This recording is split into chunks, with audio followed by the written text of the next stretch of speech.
viewer, wherever you are, it's yet another moment that we are meeting on this show, the Cardinal talk show that comes to you on Lolwe TV.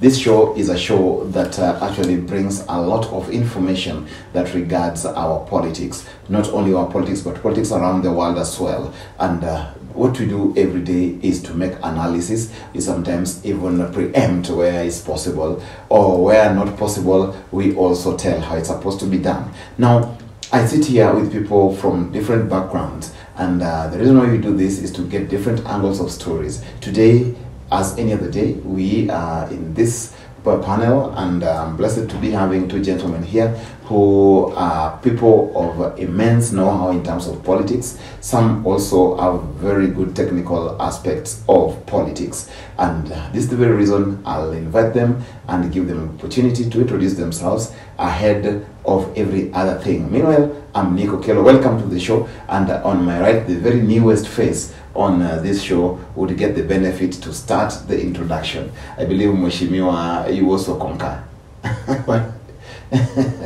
So, welcome to the show, sir, and let's know your name, and we move on like that. Thank you so much, Nick, for allowing me to be part of this panel. My name is Kenyato Dudi. I'm a governance, policy, advocacy, and strategy expert, and I'm a resident of this country, and I look forward to having a direct session with us. That name didn't even come out properly. Perhaps you just pronounce the name again. Okay. Maybe this time do it slowly for the benefit of our viewers. Thank you so much once again. Yeah, my name is Kenyato Dudi. I am a policy, governance, leadership, and strategy expert. What a name. Kenyanito Dudi. Yes. I've never heard of something like that. I think it's the first time. Mheshimiwa, karibu. Let's make the introduction simpler. My name is Martin Ogino, party leader in Congress of Kenya. Thank you. It's simple.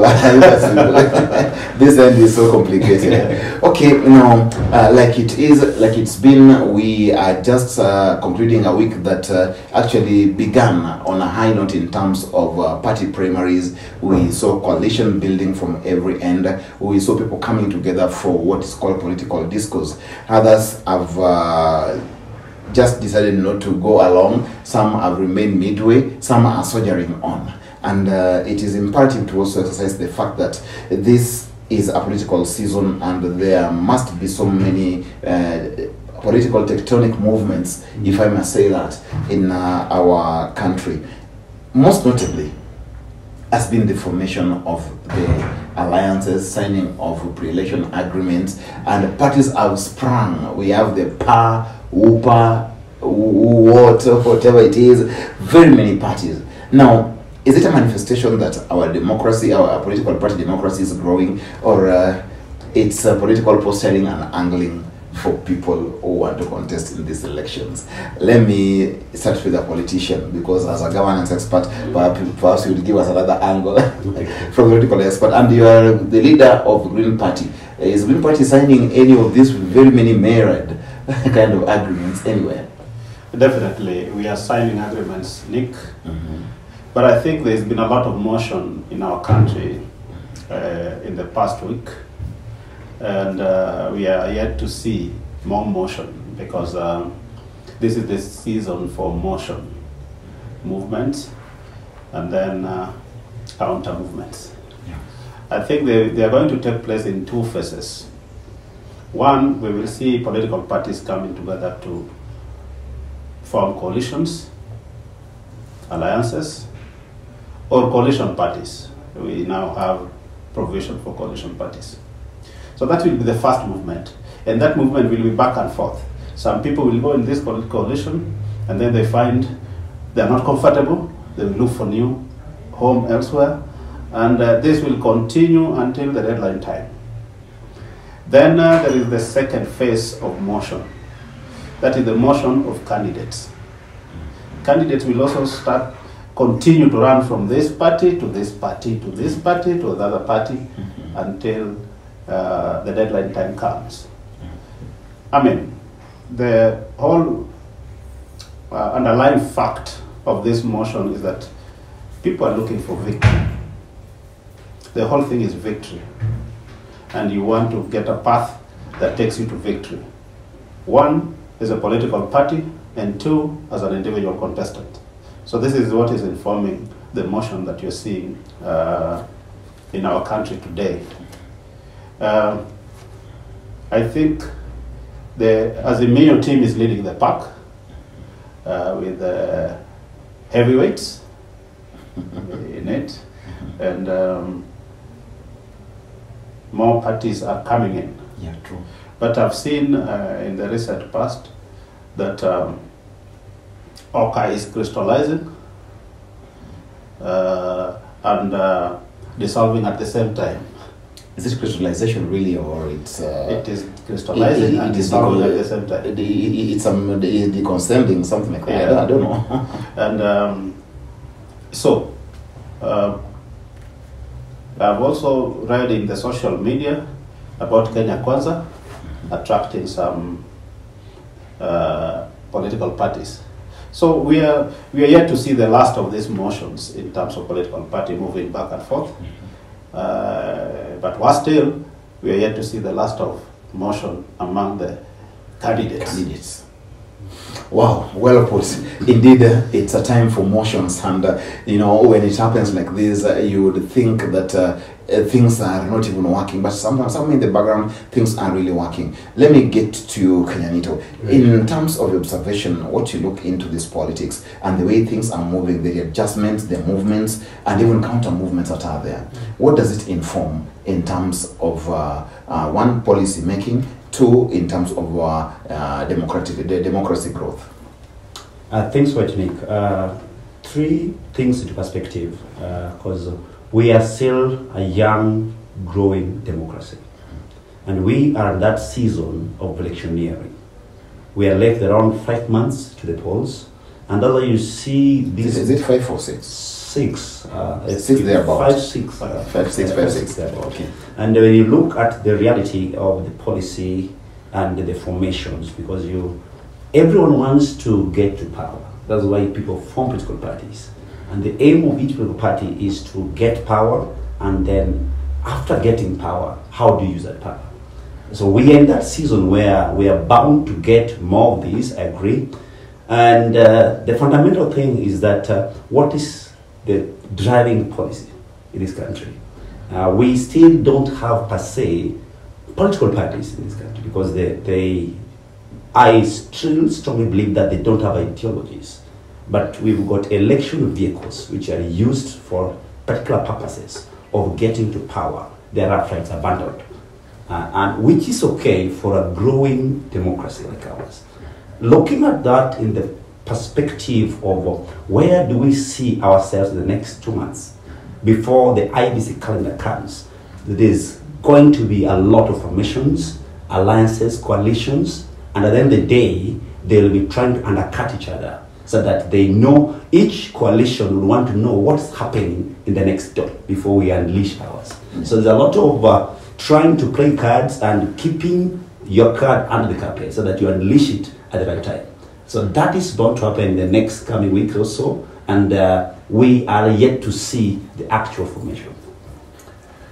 Great, and I want to also indulge you in this. From where you sit, yeah, and as an expert of governance, which of these formations up to this moment perhaps depict any hope of any particular proper governance structures, policies going forward?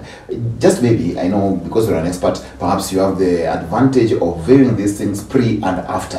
What forms or what do you think comes from these coalitions that actually would inform any concrete policies in governance come after 2022 August 9th? Good. Well, with the lenses of policy and governance, you will need to evaluate each formation or coalition based on their manifesto. We are at that stage where, as you're speaking, Azimio, we've read the snippets of the 10-point plan, Baba. We are yet to get what Kenya Kwanza or UDA is bringing. And prior to that, what Mheshimiwa was saying, that there was this alliance of Kenya Kwanza where it was only UDA and no other. It was to form a coalition with the Mama Bogas and the Bodabodas. Then down the line, they had a coalition with Mama Boga. Yes, not really. And then they realized that because Azimio and to really put a bigger tent, a domain that would attract all sorts of people, all of the parties. Then they realized, look, we are not going to make any meaningful direction where if we took this direction. So that's where they opened the leader bid for Amani and also for Kenya. Now, the larger central Kenya, where UDA has got some strong command as at now. They are realizing that this thing is not going to work for us. So, based on the grapevine going on today, that they are likely to open the lead again and allow other formations. So, if that happens, then we are yet to see a lot of coalitions going on. But that notwithstanding, the truth of the matter, we are having a heightened electioneering period because this transition, this change of guard. And with this change of guard, the commander who is holding the sword has also declared his stand. And on that basis, plus other parameters, Azimio seems to be more organized and structured than other alliances as at now. Well, we'll get into that, where the person holding the sword is getting into the mix of things. Contrary to what people should have believed, that now it's time to be a lame duck person and then face off. But it seems the leader is not willing to do that. Politics now, what actually would be the catch points for these two leading coalitions that many people want to coalesce around them? And then as you add on to that, there was something that somebody polled last week. Jubilee, first of all, did a coalition with the other smaller parties, about 6 of them, before it now formalized its coalition with ODM. ODM, which also has a coalition in Azimio. I mean, this thing is too confusing. There's nothing that looks structured. These smaller parties that have been put together, do they really have any say in this coalition? Because this is what I want to know. Because we can't have like 13 small fringe parties joining under their under their plan in this whole arrangement is not well defined.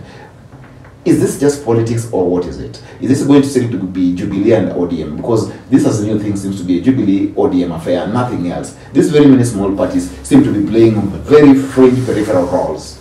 Yeah, thank you, Nick. I think that's a mouthful. And let me start by agreeing with Kenyanito on one thing, that we are a young democracy as a country. We are about 60 years old. And we have not internalized the culture of multipartyism on the basis of ideology.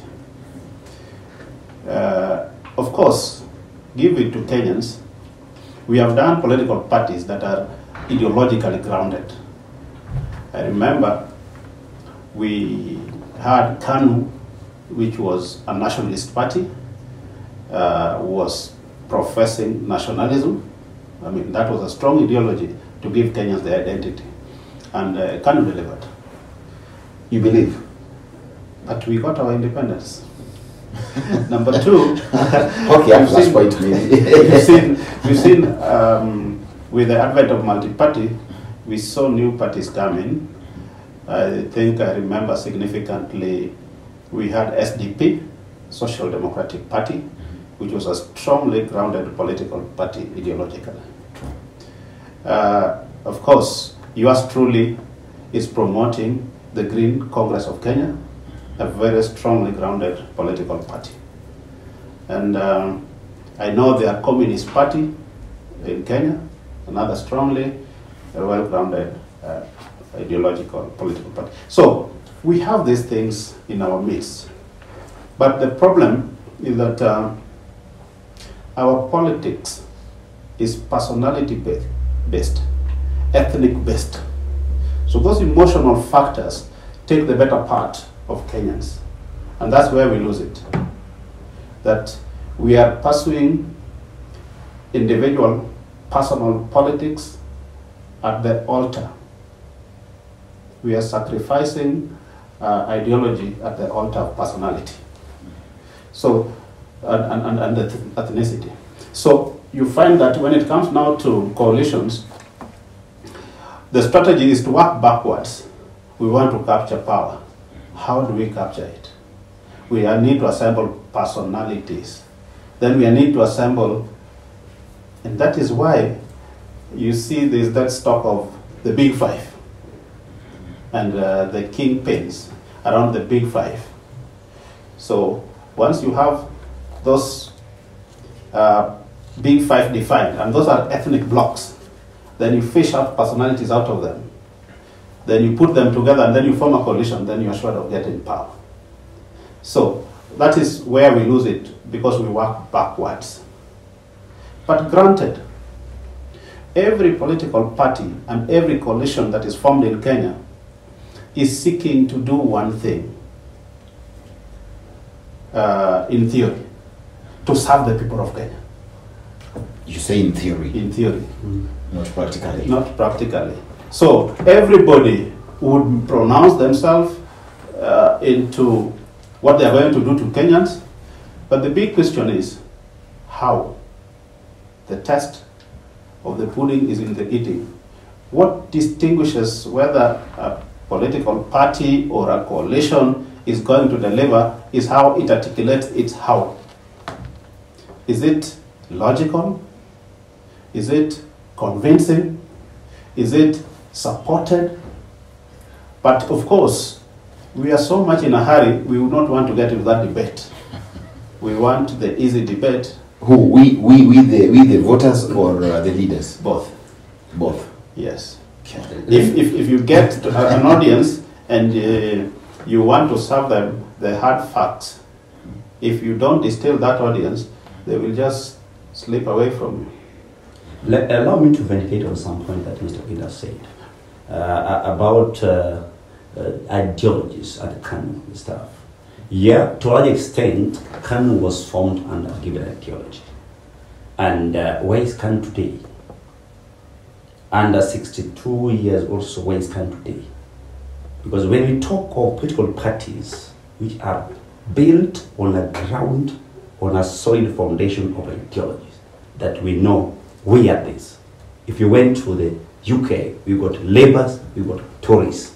If you went to the US, we've got Republicans, we've got Democrats. But this one of ours is just a mongrel of social, whatever people talk of, social democrats, almost across. So you'll find in the manifestos and the visions of political parties, they just cut and paste. And that's why they're built around individuals. When the individual is normal, then it's folded, then another is formed. But be that as it may, we are still evolving. We are still it's work in progress. It's work in progress. And that's why you find politics, Mr. Martin, is local. That's why you find that the big five, they dominate because of what their numbers. And because of their numbers, they can go and rally up and around their kingpins. And then again, because politics is played local.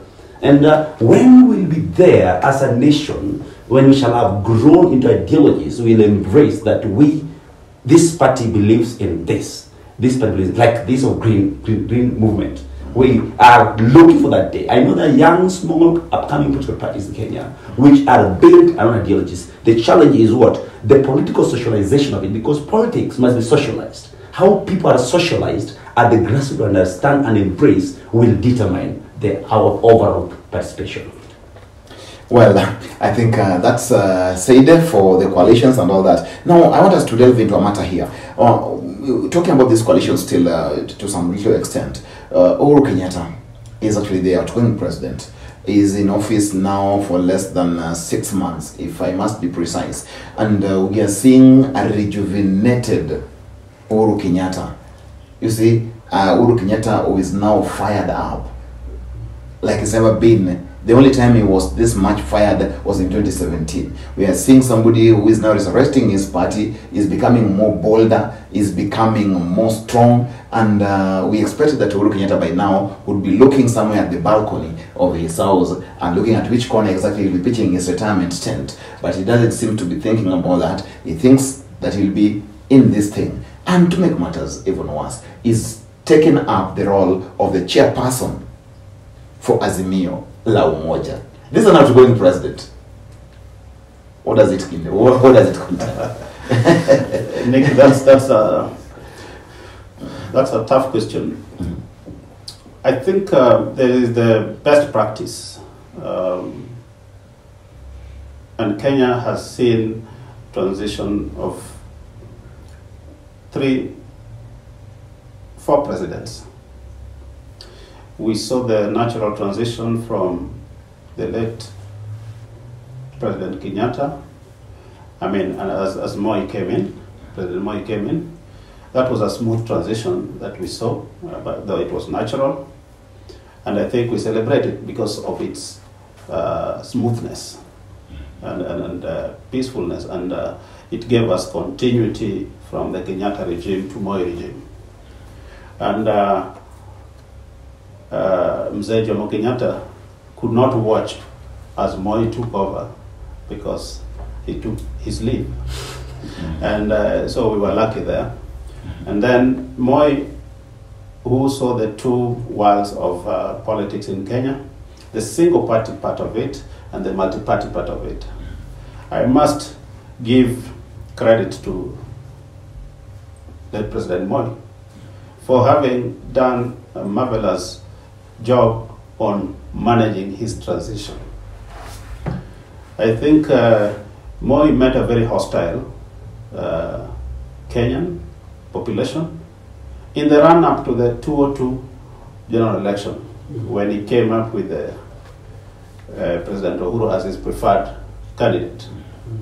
The country was very hostile because there was fatigue of the Moi regime, and things were not working, and people wanted change, and change was renting the air everywhere.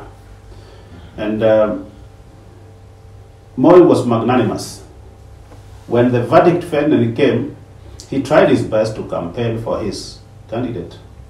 But when the verdict finally came, he went there and bowed to the new president, and he packed his bags direct to Sacho, where he lived very peacefully. You wanted to consult him, you knew where to find him. Then Moi was succeeded by President Kibaki, a man I was privileged to have served with in Parliament. You worked with Kibaki in Parliament? Yes. Which year was that? 2008 to 2013. Oh, wow. Yes. And Kibaki was also a statesman. He served his 10 years, 2 terms. When it came to the end, Kibaki sat back and said, let the next generation of Kenyan leaders take over. And when the time came to hand over, he handed over. And His Excellency is still at peace in his Othaya home. If you want to see him, you go and see him there. Yeah. Now, His Excellency, President Uhuru Kenyatta, has run his full term. He's due for retirement at the end of, after the next general election. He owed it to Kenyans to give us a peaceful transition from his regime to the next administration. He owes it to us because he's our president. How he does that is his own creativity. But what I would expect is, after he's done, let him sign off and go home, so that whoever wants to go and consult him will consult him from Ichaweri. But he's taken up a role that is so active in Azimio la Umoja. Let's assume Azimio la Umoja becomes the next government. You must expect that it will be doing 1 or 3 things here, pulling strings here and there, and that is not retirement at all, as it is supposed to be. You've mentioned the 3 gentlemen who did it so well, left it there for consultation, but it seems Uhuru Kenyatta will still be around, and I want us to continue with that conversation. I have to stop you guys for a short break, and then we'll be back. Yes, as we say, it's an emotive discussion because Kenyans have never witnessed something like this. It's been smooth transitions all along, and then those guys in power, once they hand it over, they go and relax at home. Uhuru Kenyatta has just now got into a prime position again to dictate rather what is supposed to be politically for Azimio la Umoja, because as the chairperson, you know, he holds a lot of sway to what is supposed to be happening. Let's hear what comes in this after this break.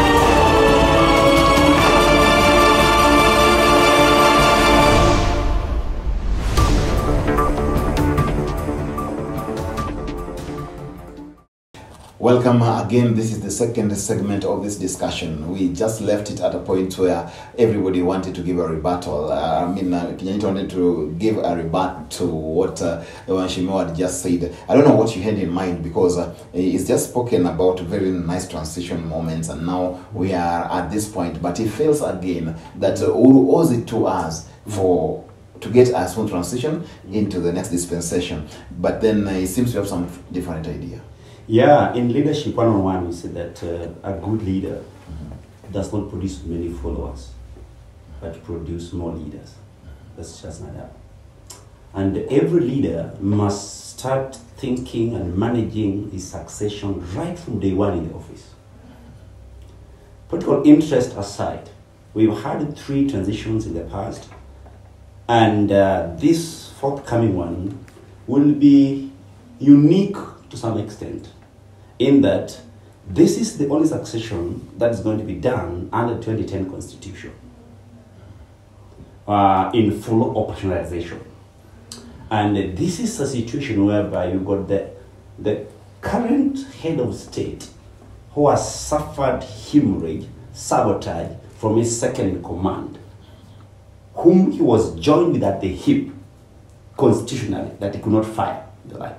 So the last 4 years also, as the president said the other day, that his house was on fire. So, and the people who were lighting the house were his own residents, his own members of the family. So he had to seek kind of aid from the neighbor to bring some buckets of water to help what? Quench the fire.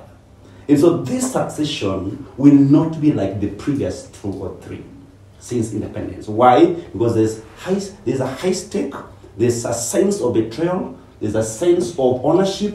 And number 3, which you must not wish away, that there have been internal wrangles within the Jubilee government. Had it not been of the coming of the opposition, we don't know where we would have been today, apart from other allegations. And therefore, it's again not new, even in the US. Even in the US, Obama had to at least think through his successor. And they went on and he campaigned. The like, until bad luck, good luck, the universal suffrage votes Hillary Clinton got, but the electoral college was taken by Trump. Then the second time again, he never gave up. President Obama campaigned to Joe Biden and Harris up to the last day. And so I tend to think, in my view, that the usual traditional way of a head of state sitting, serving, going home. Yes, it is nice, it's theoretical, it's in paper, but in reality, sometimes that is always just wishful thinking. So, in my view again, I see the role that's going to be played by President Uhuru Kenyatta in this election, and it will be like no other. Even though he has said repeatedly that he's got only 1 vote, but there are other people behind it. His influence, of course. Now, true, like you say, and I agree, I concur. But you see, the Obamas of this world have been doing it, but they do it people of the same ideological leaning, people of the same political party, people of the same background in terms of their feelings for politics. And it's not bad to campaign for your successor, but this Kenyan style is the only unique one, where a ruling party, a ruling head of state would support an opposition leader to be his successor, leaving his deputy somewhere wallowing in the land of I don't know what, but it's just comfortable. I even had the deputy lamenting this week in the US how it's been bad that it's only in Kenya where the president has been swallowed by the opposition, and the president and the opposition has swallowed the government, and it is a very murky state of affairs. It's so interesting, Mheshimiwa. Our case is unique, and this is Kenyan way. And last time we were here, we spoke briefly about Kenya being a very nice case study for political science students in future. I just don't know what's your take about this. Just still on the role of His Excellency the President, I think the precedent is being set in Kenya. And we are very proud of the precedent that has been set. And I expect His Excellency the President, Uhuru Kenyatta, to go by the precedent that has been set. I think he has a right to support whomever he wants to support. And I think he brings a lot of premium with his support. But just like Obama supported his colleagues in the Democratic Party, there's a slight difference there, because while Obama was supporting his Democratic Party colleagues, he was not managing their campaigns. The role Uhuru is set to assume of being in charge of the Azimio is unprecedented. I don't fault it, but I observe that it is unprecedented. And it risks undoing the good things that the president has done, because the opponents will come with barrels aimed at him. And I think he will not leave unscathed. So if he wanted to play a role, I think he's got a right to do that. But to be at the apex of the management of the campaign makes him a soft target. A soft target. Which will really hurt his legacy. Well, speaking about that, I want us to just switch a little bit. I know. Add something on that. Just information. Yeah, I agree with Martin that he's now on another high level, and then again he's going to be exposed to stones, barbs will thrown at him and the like. That notwithstanding, we had anticipated that he would support the back ban as it's been in the past, because Kibaki had his pet project, so to speak. Moi also had his pet project, except, as he put rightly, that Mzee Jomo is one who could not talk because he went to sleep and he slept. He's sleeping. But now this one again, the statement that was said by the DP yesterday was that the government is in opposition and the opposition is the government. Because again, you don't have ideologies back to that. Because the principles and the values that dictate politics, that I cannot go this, if it is this, then so be it, resign. It happens in the developed democracies, where a minister can just resign for attending the meeting late. But here comes, you know that you're in opposition and you say the government, the best thing is to resign. Because you cannot be impeached, you cannot be fired. The Constitution now dictates otherwise. The truth of the matter is that it's going to be a bit dicey. It's going to be a bit interesting. We're in a unique situation which was dictated by the circumstances, because our politics are local. Well, seriously put, yes. Now to what it is. This is akin to what happened in the Democratic Republic of Congo recently, and President Tshisekedi was pushed so much by President Kabila to a point where people said it's Kabila who is ruling, and people say it so blatantly. And now I see Tshisekedi is struggling to shake off that tag of being, a puppet for who? For Kabila. Again, it happened in Russia. Medvedev switched positions with the current President Putin, and I don't think it's so unique. But the problem is people of the same party do it. But Kenya is people of different parties. So we move on with this. William Ruto, the Deputy President, is in the US, is on a long tour of 10 days in different parts of the world, and is sharing the Kenyan experience politically with other people. However, there are points to note. I even saw the State House had to make a rebuttal on some of these allegations when Ruto said that, Handshake came in and stalled everything for Kenya. Handshake came in and then rubbed everything in terms of the formation the wrong way. And Ruto went on to lament about corruption and how it's difficult to even prosecute what we call corruption cases in Kenya. And he was saying this miles away from his own country. I believe, and if I'm wrong, I stand to be corrected as a governance expert, that a deputy president is the second highest diplomat a country would have after the president. Am I right, sir? Right. Is it really in good taste if a diplomat of that standing and caliber would get to another country and then now start looking at Kenya from outside the country, and then, you see, give all the bad information. I say, they're not bad though, but they didn't really picture Kenya well in the eyes of the international community. If a whole deputy president of a country would go and then spew what he gave out in those talks, first of all, is it right? Number one. Diplomatically, where does it leave Kenya? And then politically, what does it tell about Ruto? Mheshimiwa? Thank you very much. I think I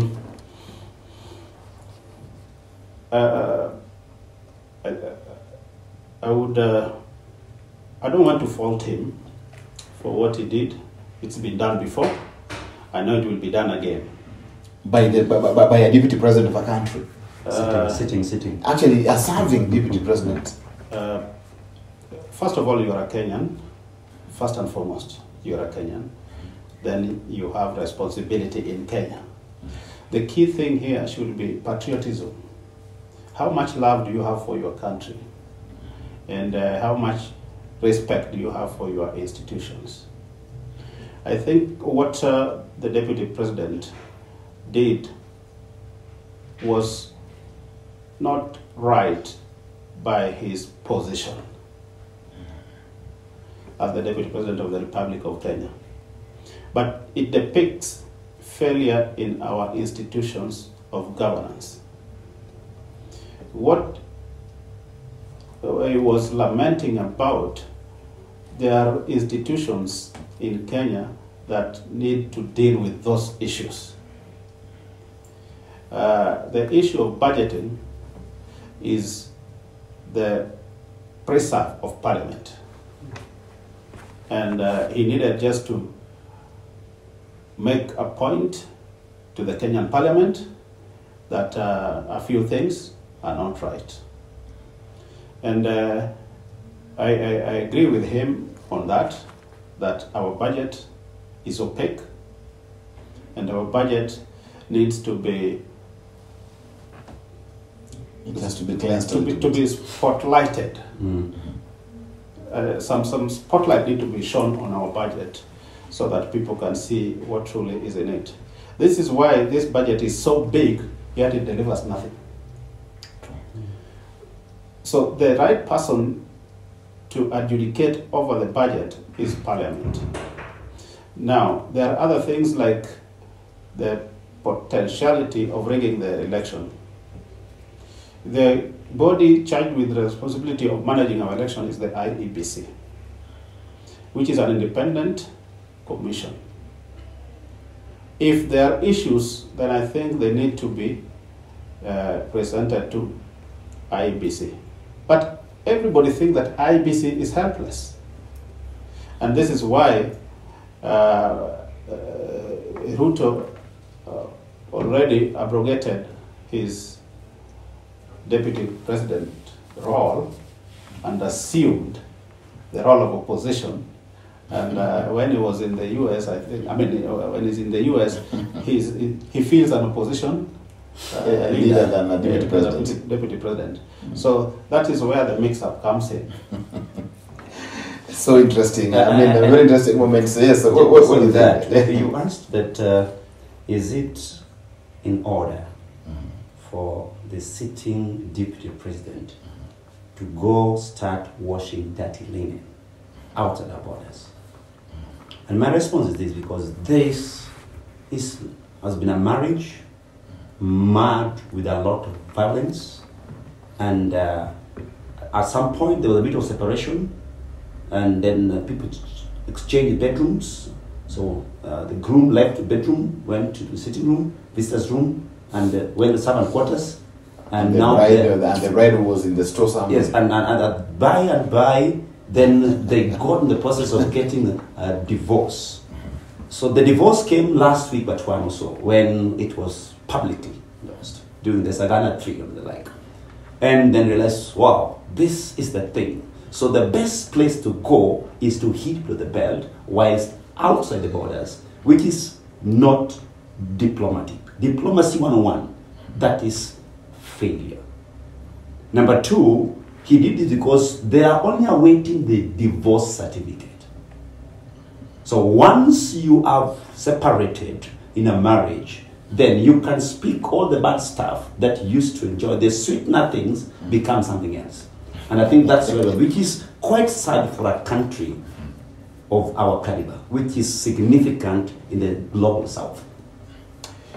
Yeah, true. I mean, as the deputy president continues with his sojourn in the countries that he's supposed to be in, we believe that something good should also be spotlighted in Kenya. Kenya is a land that is blessed with so much goodness that we can only be spewing what is bad about it. And more so when it comes to number two, the second highest diplomat that we have in this country, with the deputy president. As a Kenyan, I felt low about that. Our patriotism is in question, and the deputy president also went on to lament that our democracy as well is on the ballot in August elections. These are very weighty words from a deputy president, and just like you said, Mheshimiwa, it points at the lethargy or dysfunctions, the dysfunctional capacity of our institutions. We sometimes don't even write. Now, I want us to switch gears a little bit and look at things internationally. We are also living at a time that Eastern Europe is on fire, and Eastern Europe is becoming a hotbed of any definition of uncivilized aggression, where we look at other countries with the immense powers trying to topple democratic elected governments, subjecting people there to untold suffering, humanity crisis, and everything that now you want to imagine goes wrong. You go and even plunge the entire core of the country into darkness by bombing their nuclear reservoir where they draw their power. It's something that has to be spoken up to. Sanctions have been thrown here and there. We've had no-fly zones, so we've had the oligarchs actually going through sanctions. We've had all this, but the fighting still rages on. Are we seeing a new world order where somebody would come and interfere in the processes and in the lives of a sovereign country, and then the whole world stands just to look by? Is it what we want to see? And this is what new world order. Are we assuming that the US, the world police person, is sleeping on the job? Or what is it? Maybe in 1 minute, because we can't leave this show without standing with our guys in Ukraine. Thank you, Nick. And I think that's a big issue that cannot be prosecuted in 1 minute. No. Yeah, actually, it's a summary. It's a debate that will go for hours and hours over. Yes.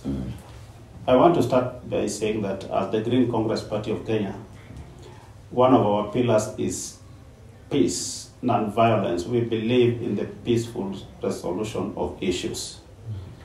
And this is underpinned by the maxim that peace is priceless and war is worthless.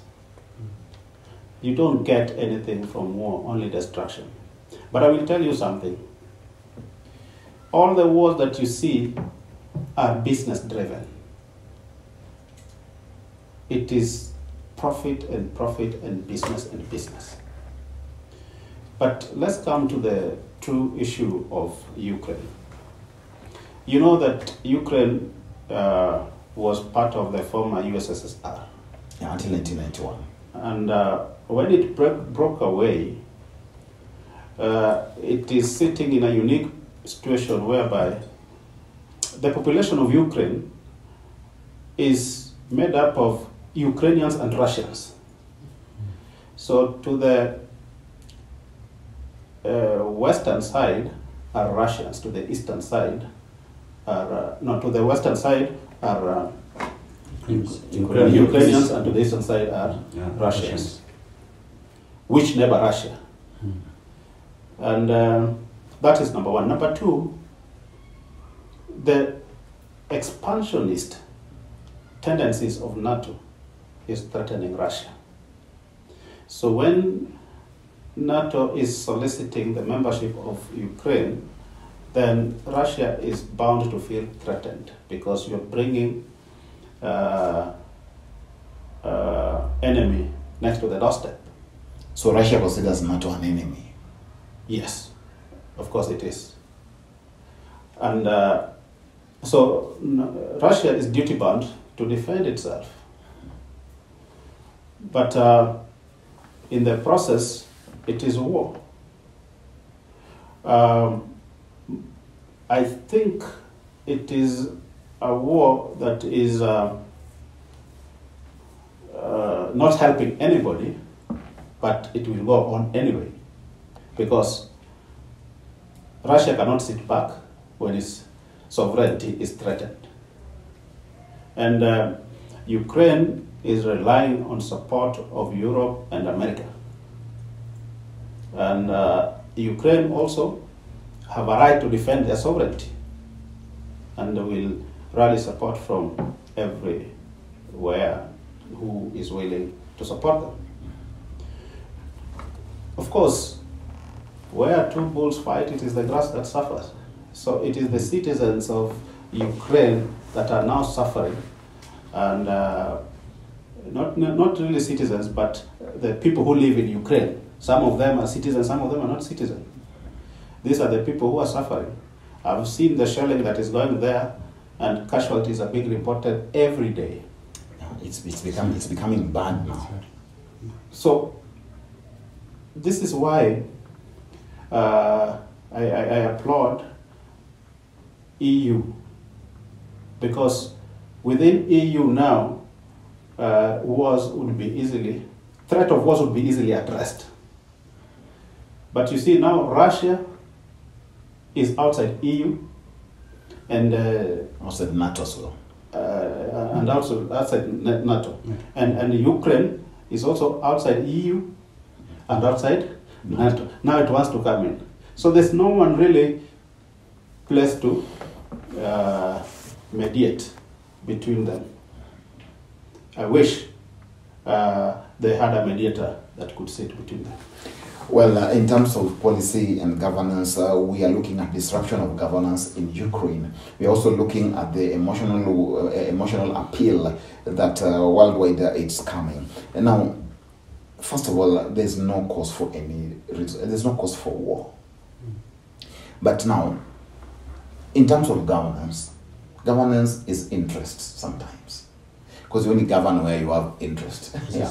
Now, as an expert in governance, what do you partake of this situation where there are still countries that would wake up one day and shell the rest of the countries and then put everything back to nothing, because the kind of destruction being witnessed in Ukraine will take them another 50 years again to rebuild?